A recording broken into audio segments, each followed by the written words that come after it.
My sister demanded I abort my child so she could be first. The rest of the family turned on me. What happened next left them in silence. Stay with me till the end of this story, and if it connects with you, don't forget to like, share, and subscribe so more people can hear stories like this. When I found out I was pregnant, my heart was full. I was only 26, but I felt ready to step into motherhood.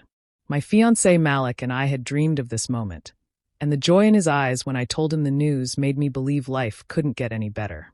But the moment I shared the news with my family, everything shifted. My older sister Selah, who had always been competitive about everything since childhood, froze. Instead of congratulations, she crossed her arms and said, "No, you can't do this. I'm supposed to give Mom and Dad their first grandchild. That's my right." I laughed nervously at first, thinking she was joking. But she wasn't. Her eyes burned with a seriousness I couldn't ignore. She leaned forward and told me I needed to end my pregnancy. She wanted me to erase my child, so she could be the first. I was stunned, but what broke me more was when my parents, Douglas and Imani, sided with her. They told me I should think of the bigger picture, that Selah had always wanted this, and it wasn't fair to take it away from her. My mother even said, "Let your sister go first. You'll have other chances." My heart shattered in that moment. These were the people I thought would support me through anything, and instead they were asking me to betray the tiny life growing inside me. I went home that night and cried in Malik's arms.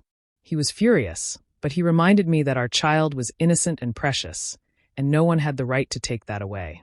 He told me we'd stand together no matter what. The next day, Selah called me again, pressuring me, reminding me of how she deserved it more. I listened quietly, and for the first time in my life, I stood my ground against her. "This is my baby, my family, and my choice," I told her. Her silence on the other end of the line was heavy, but I didn't waver. It hurt knowing my parents thought I was selfish, that my sister saw me as her enemy. But I knew one thing for certain. I wasn't going to let anyone steal this moment from me or take away my child's chance at life. That was the day I realized the family I thought I could rely on wasn't really mine. My real family was the one Malik and I were about to build together, with love, not competition. And that decision, though it broke me at first, would later leave them in silence. After I refused Selah's demand to end my pregnancy, she didn't stop. Instead, she turned her energy into poisoning everyone else against me. She called relatives one by one, telling them I was selfish, that I didn't care about her feelings, and that I had stolen her chance to be the first. By the time family gatherings rolled around, I could feel the shift in the air. People avoided me, whispered behind my back, and acted like my presence was some kind of insult to Selah. At first, I tried to brush it off, convincing myself it would blow over. But then my mother stopped inviting me to Sunday dinners, saying, "It just upsets your sister when you're there." I couldn't believe it. My own family was cutting me off to protect Selah's fragile pride. The hurt settled deep in my chest. I was carrying life, yet treated like I had done something wrong. Malik was the only steady anchor through it all. He'd hold me close and remind me that none of their voices mattered compared to the heartbeat we'd soon hear in the hospital. But I could see the disbelief in his face too. He had always thought family meant unity and support, yet what he saw was jealousy and cruelty. Things got worse when Selah escalated her campaign against me. She started telling anyone who would listen that my pregnancy was a mistake, that Malik had pressured me into it, and that I was destroying family traditions by not waiting my turn. Every word out of her mouth was designed to make me the villain and herself the victim. Some relatives bought into her lies, repeating them back to me as if they were truths. One evening, my aunt called to scold me, saying, "Kiana, why couldn't you just wait? Your sister deserves this. You're tearing the family apart." I sat in silence on the phone, tears running down my face, realizing there was nothing I could say to change their minds.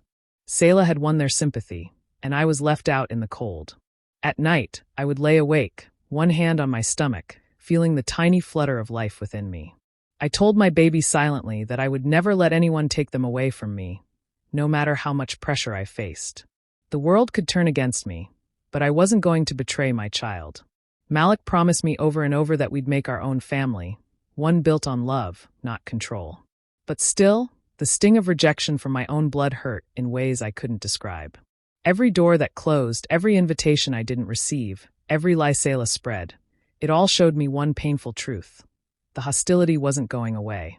My family had chosen their side, and it wasn't mine. And that realization broke something inside me, even as it made me stronger. It wasn't enough for Selah to turn the family against me. She wanted the whole community on her side too. She began spreading lies about Malik, telling neighbors and church friends that he had pressured me into getting pregnant before marriage, that I hadn't even wanted the baby. People I had known for years suddenly looked at me with pity or judgment, as if I had made some shameful mistake. Malik was furious, but I could see the hurt in his eyes. His good name was being dragged through the mud because my sister couldn't stand that I was carrying life before her. One afternoon, my mother called me over. I went hoping she would finally support me, but instead she looked me straight in the eye and said, "Kiana, you should do the right thing. End this now and let your sister go first. You'll have other children." Her words cut me like a knife. This wasn't just Selah anymore. It was my own mother asking me to sacrifice my baby like it was nothing. I held my stomach, feeling the small but growing life inside, and I knew there was no way I could do what they were asking. Still, the betrayal burned. The cruelty didn't stop there. One evening I walked past a cafe near our neighborhood and froze when I heard my sister's voice. She was sitting with two of her friends, laughing loudly. "It doesn't matter," Selah bragged, her tone dripping with arrogance. "Even if she has her baby first, my parents will always choose me. My child will be the one they love, not hers. I'll still win." Hearing those words knocked the air out of me. It wasn't just jealousy anymore. This was obsession. My sister had turned my pregnancy, something that should have been celebrated with love, into a twisted competition. She didn't care about me, about Malik, or even about the innocent baby I carried. All she cared about was winning, about being seen as more important. I stood there hidden in the shadows, trembling with anger and grief. For years, I had brushed off Selah's competitiveness as nothing more than sibling rivalry. But in that moment, I saw her clearly for who she was. Someone who would rather destroy me than see me happy. She wasn't content with being my sister. She wanted to stand above me, no matter the cost. That night, I cried myself to sleep in Malik's arms. "She'll never stop," I whispered, my voice breaking. He held me tighter and said, "Then we won't stop either. We'll fight for our child. We don't need their approval." His words gave me strength, but the pain lingered. Knowing that my sister's cruelty ran so deep, that she could brag about it so openly, left a scar on my heart I knew would never fully heal. And yet, it also steeled my resolve. I would protect my child, no matter how dark Selah's obsession became. The summer cookout was supposed to be a celebration of family, laughter, and togetherness. I almost didn't go, but Malik convinced me it would be better to show up than to give Selah the satisfaction of my absence. I walked in holding his hand, trying to ignore the stares from relatives who had already chosen their side. I told myself I would eat, smile, and leave quietly. But Selah had other plans. When the food was served and everyone gathered around with drinks in hand, Selah stood up with a glass raised high. "A toast," she announced, smiling sweetly at first. Then her tone shifted. "To me, the future first mother of this family. The one who will give mom and dad the grandchild they deserve." Laughter rippled through the crowd, but not the kind that comes from joy. It was the sharp, cutting kind that stings the soul. I felt my chest tighten as all eyes turned toward me, mocking without a word. Malik's jaw clenched. He stood up beside me and said firmly, "That's enough, Selah. You've crossed the line." His voice carried across the yard, silencing the chatter. But Selah smirked, tilting her head as if daring him to go on. "What? Did I lie? Everyone knows Kiana shouldn't have jumped ahead. She was selfish." The tension thickened, and I could feel my heart racing. Malik pointed directly at her. "Selfish? She's carrying a child, a blessing. And all you've done is spread poison because you can't handle not being first at everything." Gasps erupted from the family. Some aunts tried to calm Malik, others shook their heads, but no one defended me. Then my father Douglas stepped in. He didn't turn to Selah, not once. Instead, he looked at me with disappointment. "Kiana," he said coldly, "why can't you just respect your sister's wishes? You've always been ungrateful, and now you're tearing this family apart." Ungrateful. The word stabbed deeper than I expected. My knees felt weak, but I held myself together. I had given this family my love, my loyalty, my respect. And yet, because of Selah's obsession, they were throwing it all away. I could feel Malik's protective hand on my back, but I couldn't stay there another second. Without saying a word, I set my plate down and walked away from the table. My voice shook as I finally spoke, loud enough for everyone to hear. If protecting my child makes me ungrateful, then so be it. I won't let any of you near my baby if this is the way you treat us. Silence followed me as I stormed out, but I didn't look back. Malik caught up quickly, wrapping his arm around me as we reached the car. Tears burned in my eyes, but beneath the pain, a new fire lit inside me. That day, I made a vow, not just to myself, but to the little life inside me. No matter how much my family tried to shame me, I would protect my child from them all. Always. The day Zion was born should have been the happiest day of my life.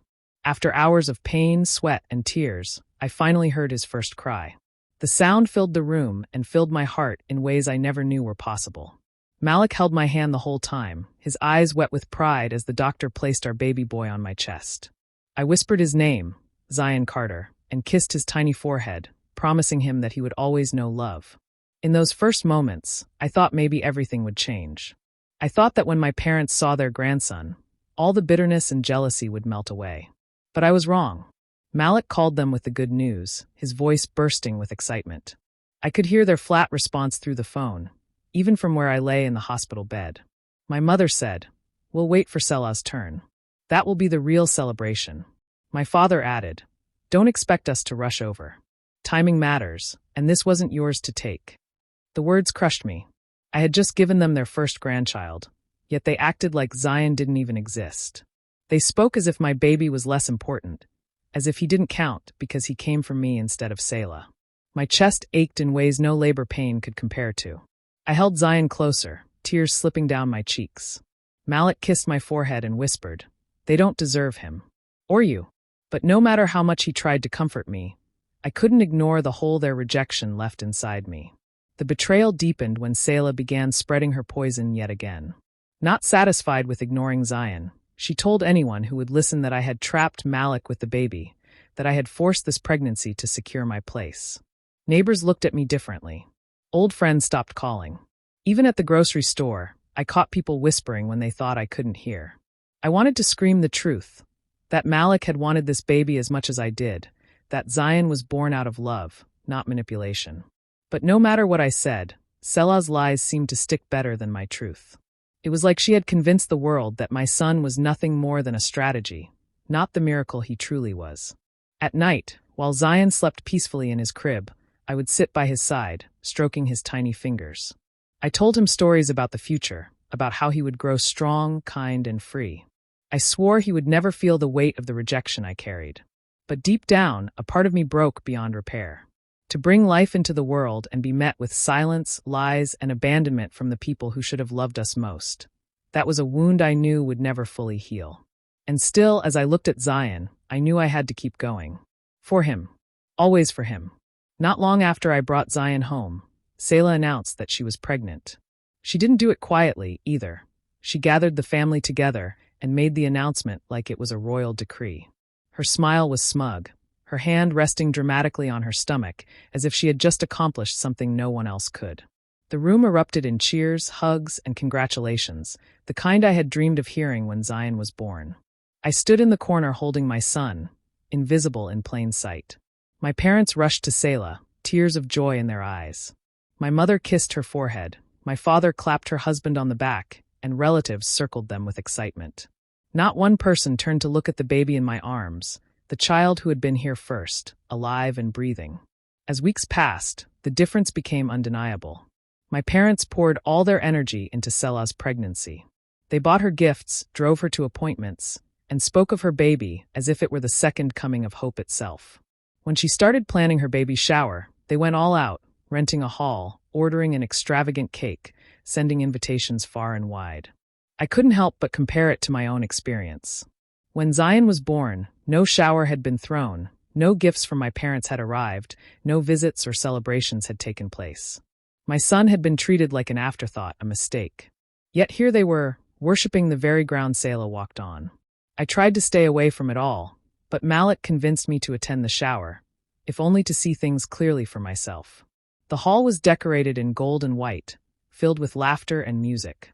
Tables overflowed with food, piles of presents surrounded Selah, and my parents hovered around her like she was a queen. When I walked in with Zion, heads turned, but only to offer me stiff nods before returning to Selah's spotlight. I sat quietly in the back, rocking my baby, pretending not to notice the whispers.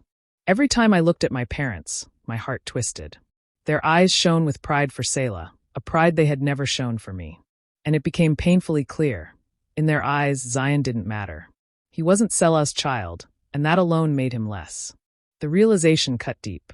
My son was innocent, full of light and love, yet his own grandparents had chosen to ignore his very existence. Anger burned inside me, but so did something else, determination. I knew I couldn't change how they felt, but I could control how I raised my child. As I held Zion close, feeling his tiny fingers curl around mine, I made a silent promise. He would never grow up needing their approval. He would never beg for their love. He had mine, and he had Malik's, and that was more than enough.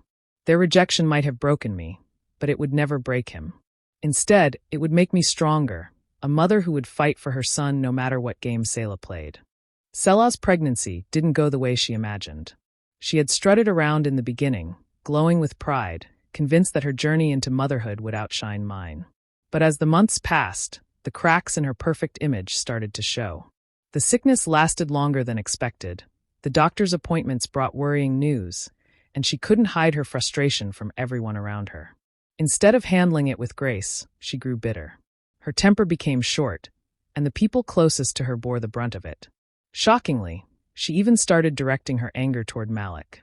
One afternoon at a family gathering, she snapped in front of everyone. "You took Kiana away from us," she spat at him, her voice sharp and cold. "If it weren't for you, she would have respected this family. You ruined everything." The room fell silent. Malik stayed calm, his arm resting protectively around me, but I could see the way his jaw tightened.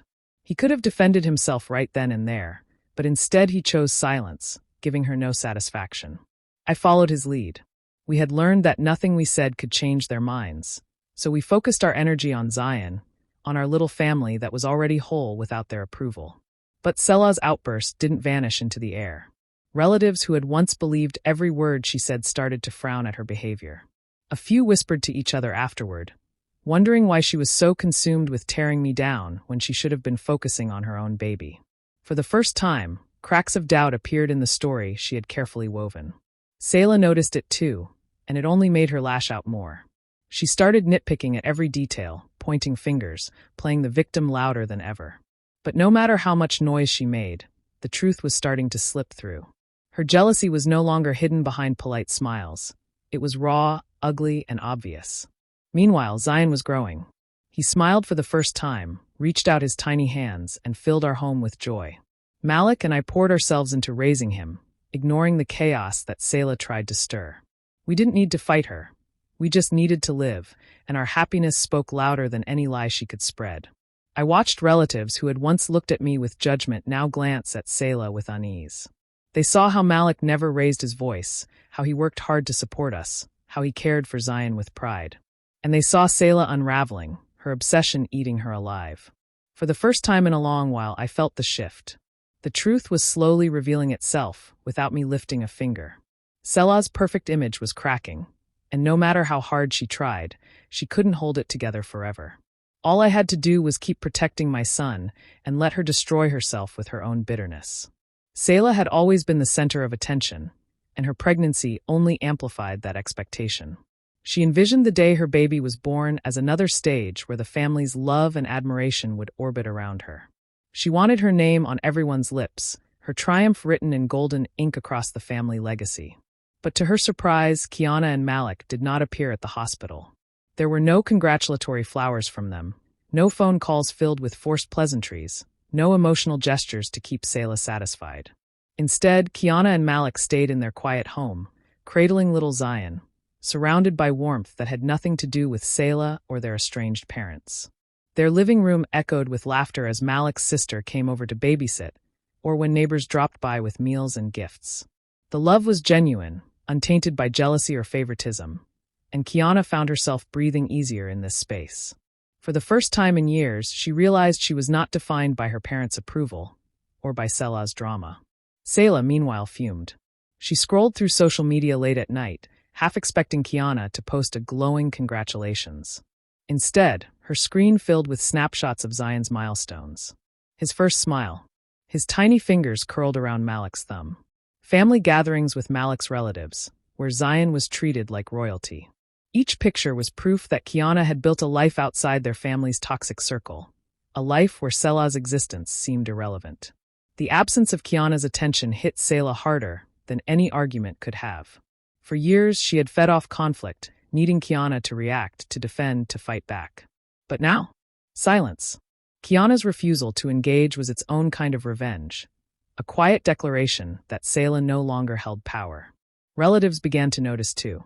At family dinners, Selah's parents spoke endlessly about their new grandchild, yet others whispered about how radiant Kiana seemed these days. "Have you seen how happy she looks?" an aunt murmured. "That little boy of hers, he's thriving." Selah's smile would tighten at such comments, bitterness curling in her chest like smoke. In Malik's home, joy flourished. Kiana rocked Zion to sleep while Malik planned for their future. They hosted dinners with friends who treated them like family, filling their small apartment with laughter and clinking glasses. Zion grew into a lively toddler, his giggles echoing through the rooms. Every milestone was celebrated, every step cheered, every word treasured. Selah, despite having what she once claimed she wanted, her own child, her parents' attention, felt a strange emptiness. The spotlight she craved suddenly seemed dim, because it lacked the one thing she couldn't control, Kiana's validation. And as Zion blossomed in love and light, Selah's world grew darker, her carefully curated image cracking under the weight of her own emptiness. Kiana had discovered the sweetest revenge wasn't loud, vengeful, or dramatic. It was silence, joy, and the radiant life she built without needing Selah, or the family that betrayed her. The family gathering had been meant as a celebration, Douglas and Imani's wedding anniversary. Relatives filled the spacious living room with chatter, plates of food balanced in their hands, laughter echoing against the walls.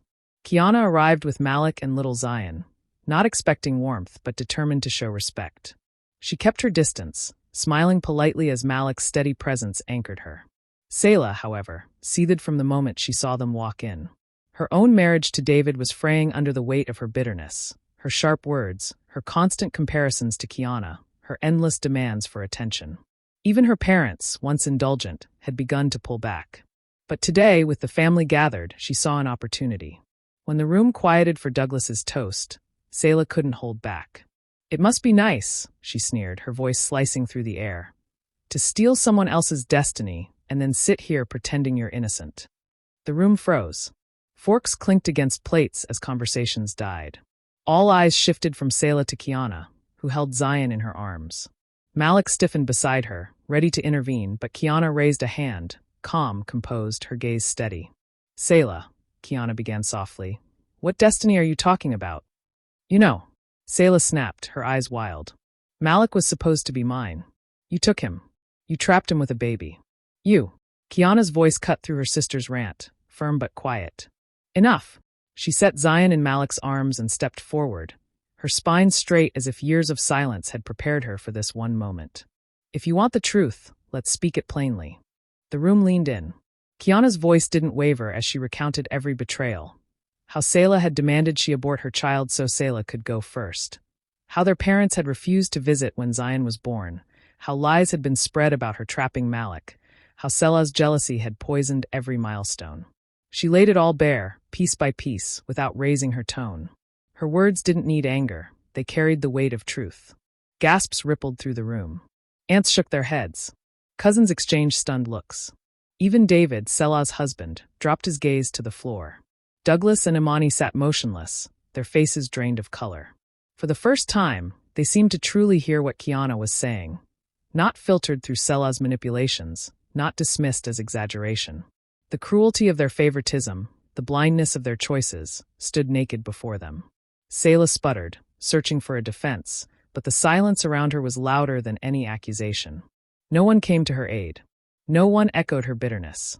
She was alone in her rage, her destiny crumbling before her eyes. Kiana returned to Malik's side, taking Zion back into her arms. Her calmness had spoken louder than Selah's fury ever could. And as the room slowly stirred back to life, Douglas and Imani remained speechless, haunted by the realization of how deeply they had failed their own daughter. The night after the explosive confrontation, Kiana lay awake beside Malik, Zion sleeping peacefully between them. For the first time in months, her heart felt light. She had spoken her truth in front of everyone, not with venom but with clarity, and the silence that followed had said it all. She realized then that she no longer needed to fight for recognition or validation. What mattered was the family she had built, the one that truly loved her. The next morning, her phone buzzed relentlessly.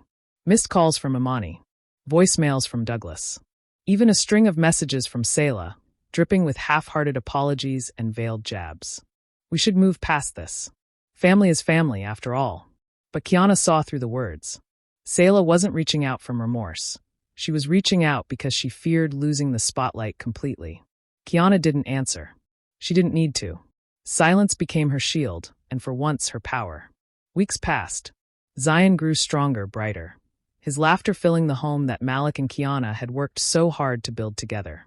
Malik's relatives and Kiana's closest friends surrounded them with genuine love and support. Birthdays, Sunday dinners, little milestones. There was no shortage of family, just not the kind tied by blood. Meanwhile, the ripple of that family gathering spread wider than anyone expected. Extended relatives began reaching out to Kiana, quietly offering support. "We see you," one aunt wrote in a letter. "We know how much you've endured. You deserve better." For years, Selah had painted herself as the victim, but the truth had cracked her mask wide open. People saw her for who she was, entitled, bitter, consumed by jealousy. Selah's attempts to regain control only pushed people further away. She showed up unannounced at Kiana's doorstep once, demanding to see Zion. Malik answered the door, his expression firm but polite.